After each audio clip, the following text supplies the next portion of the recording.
2009 മുതൽ 2014 വരെയുള്ള എൻ്റെ രാഷ്ട്രീയ ജീവിതം അധികാരത്തിൻ്റെ ഇടനാഴികളിലൂടെയായിരുന്നു. പ്രത്യേകിച്ച് ഡോക്ടർ മൻമോഹൻ സിംഗ് പ്രധാനമന്ത്രിയായ സർക്കാരിൻ്റെ ഭാഗമെന്ന നിലയിൽ ധാരാളം നിയമനിർമ്മാണങ്ങളിൽ പങ്കുചേരാൻ എനിക്ക് കഴിഞ്ഞിട്ടുണ്ട്. അതിലേറ്റവും പ്രധാനപ്പെട്ടതാണ് ഭക്ഷ്യസുരക്ഷാ നിയമം. ആ ഭക്ഷ്യസുരക്ഷാ നിയമം പാർലമെൻറ്റിൽ ഐക്യകണ്ഠേന പാസ്സാക്കുകയും പിന്നീട് സംസ്ഥാനങ്ങളുടെ പിന്തുണയോടുകൂടി അത് നടപ്പിലാക്കുകയും ചെയ്തു. അതോടൊപ്പം തന്നെ പാർലമെൻറ്റിൽ റൈറ്റ് ടു ഇൻഫർമേഷൻ എന്ന് പറയുന്നത് വിവരാവകാശ നിയമം, റൈറ്റ് ടു എംപ്ലോയ്മെൻറ്റ് തൊഴിലുറപ്പ് പദ്ധതി, ഇങ്ങനെയുള്ള വിവിധ നിയമനിർമ്മാണങ്ങളുമായിട്ടും പങ്കുചേരാൻ കഴിഞ്ഞിട്ടുണ്ട്. അതൊരു വലിയ ഓർമ്മയുടെ കാലഘട്ടമാണ്.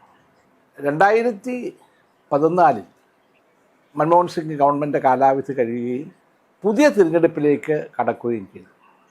ഞങ്ങളുടെ എല്ലാം വിചാരം വീണ്ടും കോൺഗ്രസ് അധികാരത്തിൽ കടന്നു വരും എന്നായിരുന്നു. കാരണം സ്വതന്ത്ര ഇന്ത്യയുടെ ചരിത്രത്തിൽ ശ്രദ്ധിക്കപ്പെടുന്ന ജനോപകാരപ്രദമായ ധാരാളം നിയമനിർമ്മാണങ്ങൾ നടത്തിയ ഒരു കാലഘട്ടമായിരുന്നു. അതേ സന്ദർഭത്തിൽ തന്നെ 2G സ്പെക്ട്രം ഉൾപ്പെടെയുള്ള ധാരാളം ആരോപണങ്ങൾ കത്തിക്കാളിയിരുന്നു. ഡൽഹിയിൽ ജന്തർ മന്ദർ അന്നാ ഹസാറെയുടെ നേതൃത്വത്തിൽ അഴിമതിക്കെതിരായി, കെടുകാര്യസ്ഥതയ്ക്കെതിരായി, ദുർഭരണത്തിനെതിരായി വലിയ ജനകീയ മുന്നേറ്റമുണ്ടായി. കേജ്രിവാൾ ഉൾപ്പെടെയുള്ള പുതിയ രാഷ്ട്രീയ പ്രവർത്തകർ രംഗത്ത് കടന്നു വന്നു. അതുകൊണ്ട് 2014 തിരഞ്ഞെടുപ്പിൽ കോൺഗ്രസ്സിന് വലിയ പരാജയമുണ്ടായി എന്ന് മാത്രമല്ല, പ്രതിപക്ഷത്തിരിക്കാനുള്ള 82 അംഗങ്ങൾ പോലും ഉണ്ടായില്ല. ആ സാഹചര്യത്തിലാണ് നരേന്ദ്രമോദി, ഗുജറാത്തിൻ്റെ മുഖ്യമന്ത്രി, ഡൽഹിയിൽ ഇന്ത്യയുടെ പ്രധാനമന്ത്രിയായി കടന്നു വരുന്നത്. ആ ദിവസങ്ങളെല്ലാം എനിക്ക് നല്ല ഓർമ്മയുണ്ട്. കാരണം പാർലമെൻറ്റിൻ്റെ ഗേറ്റ് നമ്പർ 1 നരേന്ദ്രമോദി വരികയും അതിൻ്റെ പടവുകൾ തൊട്ട് തലയിൽ വെച്ച് നെറുകയിൽ വെച്ച് വന്ദിക്കുകയും ചെയ്യുന്ന രംഗം നാം അന്ന് കാണുകയുണ്ടായി. അദ്ദേഹം തന്നെ അത്ഭുതപ്പെടുത്തിക്കൊണ്ടാണ് വലിയ ഭൂരിപക്ഷത്തോടുകൂടി BJP അധികാരത്തിൽ കടന്നു വരുന്നത്. അന്ന് പ്രതിപക്ഷത്തിരിക്കേണ്ടി വന്ന എന്നെ സംബന്ധിച്ചിടത്തോളം അധികാര രാഷ്ട്രീയം കഴിഞ്ഞ് പ്രതിപക്ഷത്തിരിക്കുന്ന ഒരു പുതിയ രാഷ്ട്രീയ രംഗത്തിലേക്കാണ് ഞാൻ ചുവടുവെക്കുന്നത്. മറിച്ച് 84 മുതൽ 96 വരെയുള്ള കാലഘട്ടങ്ങളിൽ, 8, 9, 10 ലോക്സഭയുടെ കാലഘട്ടങ്ങളിൽ ഞാൻ ഭൂരിപക്ഷ സമയവും അധികാരത്തിൻ്റെ കൂടെയായിരുന്നു, ഭരണത്തിൻ്റെ കൂടെയായിരുന്നു. 2014 തിരഞ്ഞെടുപ്പിലേക്ക് വരുമ്പോൾ ഞാൻ ചില പ്രത്യേകതകൾ കാണുന്നുണ്ട്. 2009 സിന്ധു ജോയുമായി, ഇടതുമുന്നണിയുടെ സിന്ധു ജോയുമായി ഞാൻ മത്സരിക്കുമ്പോൾ ടൈറ്റ് ഫൈറ്റ് ആയിരുന്നു. കാരണം പാർട്ടിയിൽ തന്നെ അസ്വസ്ഥതകളുണ്ടായിരുന്നു. ഹൈബീഡിന് സീറ്റ് കൊടുക്കാത്തതിൻ്റെ പേരിലുള്ള ചില മർമ്മനങ്ങളും പാർട്ടിയുടെ നേതാക്കന്മാരുടെ ഒത്തൊരുമയില്ലായ്മയും ഒക്കെ ഒരു ടൈറ്റ് ഫൈറ്റിലേക്ക് എന്നെ പറഞ്ഞു വിടുകയും തള്ളിവിടുകയും ഞാൻ 10,000-ൽ പരം വോട്ടിനാണ് ജയിക്കുന്നത്. പക്ഷേ 2014 വന്നപ്പോൾ ചിത്രം വ്യത്യസ്തമായിരുന്നു പല കാരണങ്ങളാൽ. ഭക്ഷ്യസുരക്ഷാ നിയമം അസൂയാർഹമായ വിധത്തിൽ പാർലമെൻറ്റിൽ അവതരിപ്പിച്ച് പാസ്സാക്കി അത് നടപ്പിലാക്കിയ ഒരു മന്ത്രി എന്ന നിലയിൽ എൻ്റെ നിയോജകമണ്ഡലം എറണാകുളത്തും കേരളത്തിലും നിറഞ്ഞു നിന്ന ഒരു ഭരണാധികാരി എന്ന നിലയിൽ. അതുകൊണ്ട് സ്വാഭാവികമായും 2014 രാഷ്ട്രീയ അന്തരീക്ഷം എന്നെ സംബന്ധിച്ചിടത്തോളം, അതുപോലെ കേരളത്തിലും ഒരു അനുകൂല സാഹചര്യമാണ് ഉണ്ടായിരുന്നത്. അതിൽ പ്രത്യേകം ശ്രദ്ധ വന്നത് എൻ്റെ എതിരാളിയായി ക്രിസ്റ്റി ഫെർണാണ്ടസ് വന്നതാണ്. എന്നെപ്പോലും അത്ഭുതപ്പെടുത്തിക്കൊണ്ടാണ് ക്രിസ്റ്റി ഫെർണാണ്ടസ് സ്ഥാനാർത്ഥിയായി വരുന്നത്. അദ്ദേഹം രാഷ്ട്രപതി പ്രതിഭാ പട്ടേലിൻ്റെ സെക്രട്ടറി ആയിരുന്നു. ഞങ്ങൾ വളരെ ഉറ്റ സുഹൃത്തുക്കളാണ്. ഞാൻ 2009 സ്ഥാനാർത്ഥിയായി പ്രഖ്യാപിക്കപ്പെടുമ്പോൾ ക്രിസ്റ്റി ഫെർണാണ്ടസിൻ്റെ വീട്ടിൽ ഒന്നിച്ചിരുന്ന് ഞങ്ങൾ ഈ വൈറ്റ് വൈൻ കുടിക്കുകയായിരുന്നു. അപ്പോഴാണ് എന്നെ തെഞ്ചൻപത്തിൽ നിന്ന് വിളിച്ച് ഞാനാണ് സ്ഥാനാർത്ഥി എന്നറിയിക്കുന്നത്. എനിക്ക് എല്ലാവിധ ആശംസകളും നേർന്നാണ് ക്രിസ്റ്റി എന്നെ കൊച്ചിയിലേക്ക് അയക്കുന്നത്. ഞാൻ മന്ത്രി ആയിരുന്ന കാലഘട്ടത്തിലും മൻമോഹൻ സിംഗ് മന്ത്രിയായിരുന്ന കാലഘട്ടത്തിലും അദ്ദേഹമായിട്ട് നല്ല ബന്ധമായിരുന്നു. പക്ഷേ 2014 എന്നെ അത്ഭുതപ്പെടുത്തിയത് ഇടതു മുന്നണി സ്ഥാനാർത്ഥിയായി ക്രിസ്റ്റി വരുന്നു എന്നുള്ളതാണ്. അന്ന് ഒത്തിരി കഥകൾ, തമാശമായ ഒത്തിരി കഥകൾ അന്ന് എറണാകുളത്ത് വന്നിരുന്നു. ഒരു കഥ ഞാൻ തന്നെയാണ് എൻ്റെ എതിരാളിയെ കണ്ടുപിടിച്ചത് എന്നായിരുന്നു. മറ്റൊന്ന് ലെനിൻ സെൻറ്ററിൽ, കലൂരുള്ള ലെനിൻ സെൻറ്ററിൽ CPM-ൻ്റെ ഓഫീസിൽ, ജില്ലാ ഓഫീസിൽ പ്രവർത്തകർ ചോദിച്ചു ആരാണ് ഈ ക്രിസ്റ്റി ഫെർണാണ്ടസ്, ഇടതു മുന്നണിയുടെ സ്ഥാനാർത്ഥി. അപ്പോൾ അവിടെ സെക്രട്ടറി പറഞ്ഞു അത് 2 പേർക്കേ അറിയാൻ പറ്റുള്ളൂ. ഒന്ന് KV തോമസൻ, അദ്ദേഹത്തിൻ്റെ അടുത്ത സുഹൃത്താണ്. മറ്റൊന്ന് അന്ന് MP ആയിരുന്ന രാജീവ്, P രാജീവ്, അദ്ദേഹത്തിനും അറിയാം. ഞങ്ങൾക്കാർക്കും അറിയില്ല. ഞങ്ങൾ മത്സര രംഗത്തേക്ക് മുന്നോട്ട് പോവുകയും ചൂടുപിടിക്കുകയും ചെയ്ത സന്ദർഭം പലപ്പോഴും കടകളിലൊക്കെ വെച്ച് കണ്ടിട്ടുണ്ട്. അത് പ്രചരണമല്ലേ. പക്ഷെ ഒരിക്കലും തിരഞ്ഞെടുപ്പിൽ അദ്ദേഹം എനിക്കെതിരായോ അല്ല ഞാൻ അദ്ദേഹത്തിനെതിരായോ വ്യക്തിപരമായ ആക്ഷേപങ്ങൾ ഉന്നയിച്ചിരുന്നില്ല. ഇതിനിടയിൽ എന്നോട് ഉമ്മൻചാണ്ടി പറഞ്ഞൊരു കാര്യമാണ്. ഉമ്മൻചാണ്ടിയും അന്നത്തെ KPC പ്രസിഡൻറ്റ് കൂടി സോണിയാഗാന്ധിയെ കാണാൻ ചെന്നപ്പോൾ സോണിയാജി ചോദിച്ചു എങ്ങനെ ഇരിക്കുന്നു എറണാകുളത്ത്. അപ്പോൾ ഉമ്മൻചാണ്ടി പറഞ്ഞു KV തോമസിനെതിരായിട്ട് മത്സരിക്കുന്നത് ക്രിസ്റ്റി ഫെർണാണ്ടസാണ്. ക്രിസ്റ്റി ഫെർണാണ്ടസോ തോമസിൻ്റെ സ്വന്തം സുഹൃത്തല്ലേ. മാത്രമല്ല ക്രിസ്റ്റി റിട്ടയർ ചെയ്തപ്പോൾ അദ്ദേഹത്തെ ഏതെങ്കിലും സംസ്ഥാനങ്ങളിൽ ഗവർണറാക്കണമെന്ന് പറഞ്ഞത് തോമസാണ്. അങ്ങനെയുള്ള തോമസിനെതിരായി ക്രിസ്റ്റി എങ്ങനെ വന്നു എന്ന് ചിരിച്ചുകൊണ്ട് അവിടെ തമ്മിൽ അഡ്ജസ്റ്റ്മെൻ്റ് ആയിരിക്കും. അങ്ങനെ അക്കാലത്ത് ഡൽഹിയിൽ പരസ്യമായി നടന്ന ഒരു പ്രചരണം എൻ്റെ എതിർ സ്ഥാനാർത്ഥിയെ നിർണ്ണയിച്ചത് ഞാൻ തന്നെയാണ്. ഞാനും ക്രിസ്റ്റിയും കൂടി നടന്ന ആ മത്സരത്തിൽ എന്നെ തന്നെ അത്ഭുതപ്പെടുത്തിക്കൊണ്ട് 87,000 പല വോട്ടിൻ്റെ ഭൂരിപക്ഷത്തിലാണ് ജയിച്ചത്.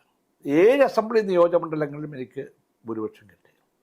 മാത്രമല്ല അന്ന് കേരളത്തിൽ തിരഞ്ഞെടുക്കപ്പെട്ട MP-മാരുമായി കോൺഗ്രസ് MP-മാരുമായി താരതമ്യപ്പെടുത്തുമ്പോൾ ഏറ്റവും കൂടുതൽ ഭൂരിപക്ഷം എനിക്കായിരുന്നു. അത് ഒരു ചർച്ചാ വിഷയമായി ഡൽഹിയിൽ. കാരണം കേരളത്തിൽ നിന്ന് കോൺഗ്രസിൻ്റെ MP-മാരിൽ ഏറ്റവും കൂടുതൽ വോട്ട് നേടി വന്ന ഒരാൾ.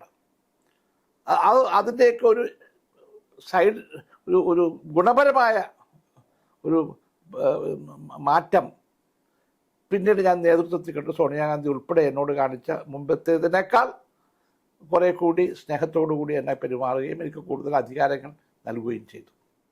അങ്ങനെ ഒരു പശ്ചാത്തലത്തിലാണ് ഞാൻ 2014 പാർലമെൻറ്റിലെത്തുന്നത്. പ്രതിപക്ഷത്താണ്.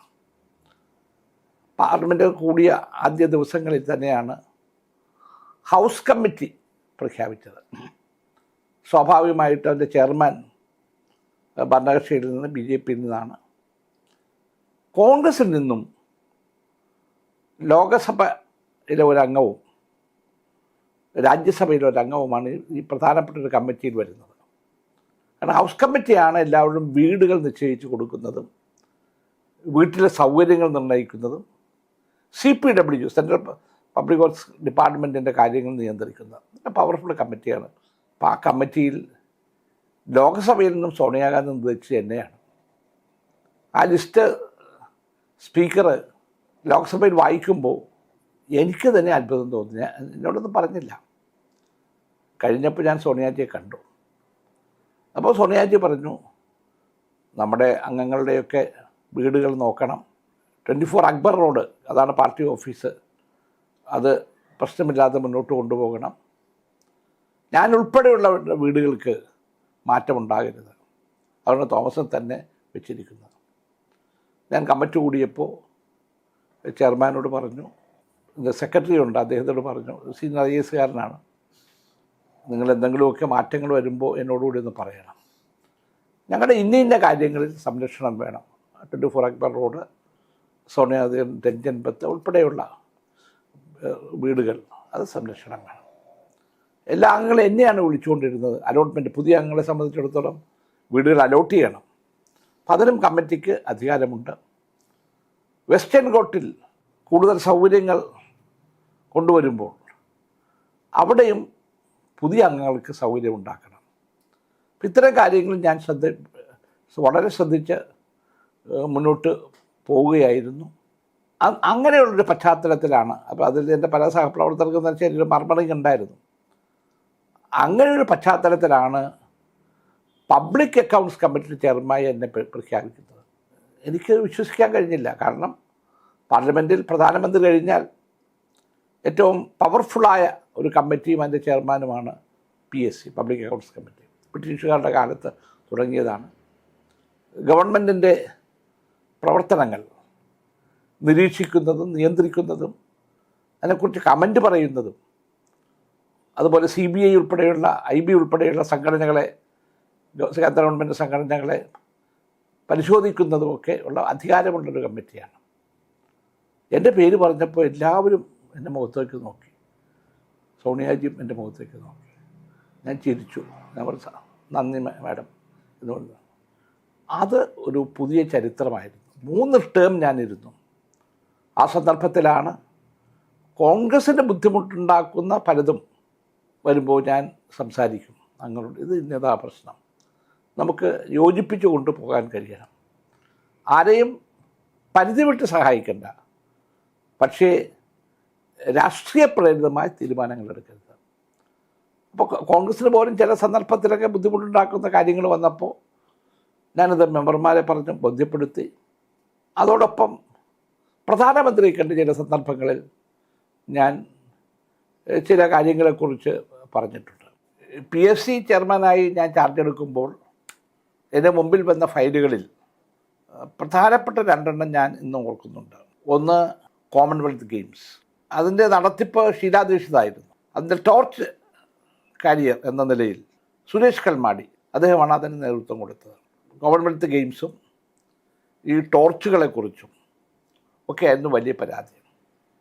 അപ്പം ഞാൻ ആ ഫയലൊക്കെ നോക്കിക്കഴിഞ്ഞപ്പോൾ എനിക്കൊരു കാര്യം മനസ്സിലായി, എല്ലാവരും ഇത് ഇൻവോൾവാണ്. അതിൽ BJPക്കാരും ഉണ്ട്. അതുകൊണ്ട് ഞാൻ പ്രൈം മിനിസ്റ്റർ അടുത്ത് പറഞ്ഞു, സാർ ഇത് പൂർണ്ണമായി പരിശോധിച്ച് വാജ്പേയിയുടെ കാലത്താണ് അതിൻ്റെ പ്രവർത്തനങ്ങൾ ആരംഭിക്കുന്നത്. കൽമാടി BJPക്കാരനായിരുന്നു, പിന്നീടാണ് കോൺഗ്രസ്സിൽ വരുന്നത്. അതിൻ്റെ അകത്ത് ഈ പറയുന്ന അത്രയും വലിയ അഴിമതിയൊന്നും നടന്നിട്ടില്ല. പക്ഷേ കോമൺവെൽത്ത് ഗെയിംസ് ഇന്ത്യക്ക് സൽപ്പേരുണ്ടാക്കിയിട്ടുണ്ട്.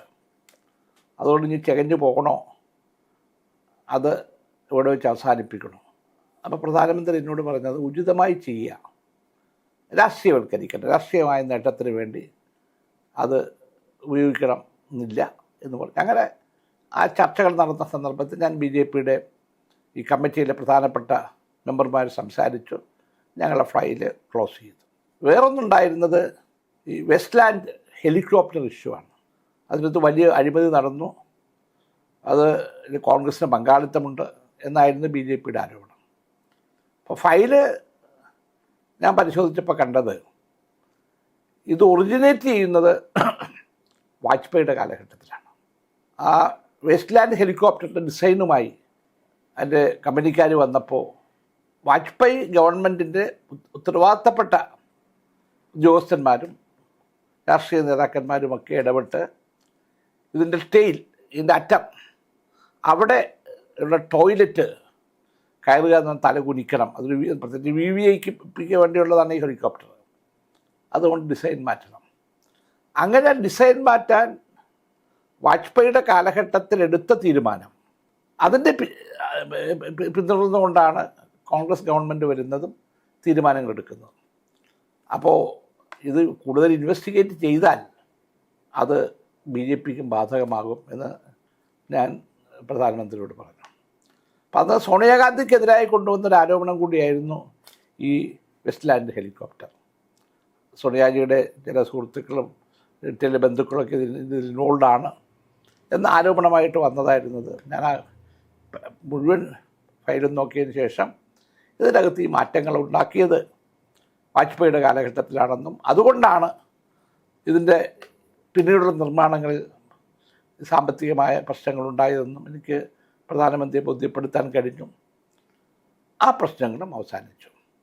അപ്പോൾ ഇത് രണ്ടും കോമൺവെൽത്ത് ഗെയിംസിൽ ഉള്ള പ്രശ്നങ്ങൾ, വെസ്റ്റ്ലാൻഡ് ഹെലികോപ്റ്ററിൻ്റെ പ്രശ്നം, ഇത് രണ്ടും ഞാൻ ഇത് മുന്നോട്ട് പോകുമ്പോൾ ചർച്ച മുന്നോട്ട് പോകുമ്പോൾ സോണിയാജിയെ കണ്ട് പറയും. അപ്പോൾ സോണിയാജി പറയും, കാര്യങ്ങൾ സത്യസന്ധമായി നടക്കട്ടെ, ആരെങ്കിലും തെറ്റ് ചെയ്തിട്ടുണ്ടെങ്കിൽ ശിക്ഷിച്ചോട്ടെ, നമുക്ക് ആർക്കും ഇതിൽ പങ്കാളിത്തമില്ല.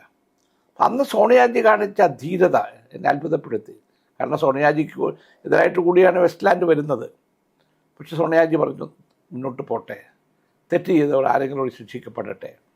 അതെനിക്കൊരു വെളിച്ചമായി തോന്നി. കാരണം എൻ്റെ പിന്നീടുള്ള രാഷ്ട്രീയ ജീവിതത്തിൽ തെറ്റ് ചെയ്തവരൊക്കെ ശിക്ഷിക്കപ്പെടണം, തെറ്റ് ചെയ്യാത്തവർ രാഷ്ട്രീയത്തിൻ്റെ പേരിൽ അവരെയൊക്കെ കുറ്റവാളികളാക്കരുത് എന്ന ഒരു സമീപനം ഞാൻ എടുക്കുകയുണ്ടായി.